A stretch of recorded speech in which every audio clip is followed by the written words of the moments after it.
বন্ধু, কখনো কি এটা লক্ষ্য করেছেন যে আপনার পছন্দের কোনো মুভি বা ওয়েব সিরিজ আপনি রুদ্ধশ্বাসে দেখে ফেলতে পারেন, কিন্তু সেই আপনি যখন কোনো দরকারি কাজ করতে যান, যেখানে গভীর মনোসংযোগ প্রয়োজন, দেখা যায় যে 10 মিনিটের বেশি আপনি সেখানে কনসেন্ট্রেশন রাখতেই পারছেন না।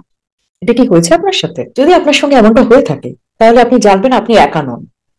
আজকে দুনিয়ায় বহু মানুষ ঠিক এরকম সমস্যায় ফেস করছে। তা যদি হয়ে থাকে, তো আজকের ভিডিওটা আমি আপনাদের জন্যই এনেছি।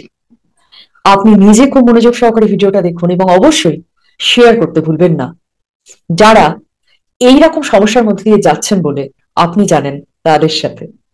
আমি Jayati Chatterjee Manojita, neuro linguistic programming specialist এবং লাইফ কোচ। আমার আজকের ভিডিওয়ে আমি আলোচনা করব এই ডিস্ট্রাক্টেড পৃথিবীতে কিভাবে নিজের কনসেন্ট্রেশনকে ধরে রাখা যায় সেই বিষয়ে। এবং যথারীতি আমার অন্যান্য অনেক ভিডিওর মতোই এই ভিডিওটাতেও আমি শেয়ার করব কিছু প্র্যাকটিক্যাল সায়েন্টিফিক টিপস, যেগুলো আপনাদের জন্য ভীষণ ভীষণ কার্যকরী হবে। ব্যাপারটা কি জানেন বন্ধুরা, আমাদের এই যে ব্রেন না, এ কিন্তু প্রতিনিয়ত কিছু না কিছু নোটিফিকেশনের যে বোঝা, যে বোঝা নিয়ে আমরা চলেছি, সেই বোঝা বহন করে চলার জন্য তৈরিই নয়। তাহলে আমরা এই এত নোটিফিকেশন সামলে চলছি কেমন করে? ইমেলই বলুন, হোয়াটসঅ্যাপ বলুন, ফেসবুক বলুন, ইত্যাদি সমস্ত সোশ্যাল মিডিয়া যে একটা করে পিং করে আওয়াজ হচ্ছে, আর আমরা দৌড়ে গিয়ে মোবাইল ফোন তুলে নিয়ে স্ক্রল করা শুরু করছি। কেন করছি?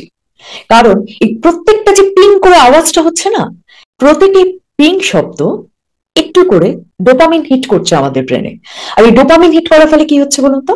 একটা অদ্ভুত ধরনের ভালো লাগা তৈরি হচ্ছে, একটা প্লেজার, রাইট? এই যে ডোপামিন হিট করার কারণে কি হচ্ছে, কোনো বিষয় মনোযোগী না হয়ে অমনোযোগী হওয়ার ব্যাপারটাকে আমরা রীতিমতো এনজয় করছি।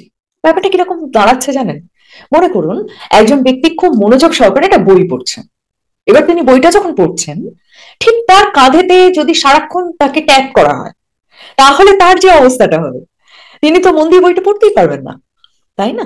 তো এই যে সারাক্ষণ তাকে ডাকা হচ্ছে, সারাক্ষণ তাকে ট্যাগ করা হচ্ছে, ঠিক এইরকমই একটা সিচুয়েশন সদা সর্বদা আমাদের চারপাশে ঘটে চলেছে।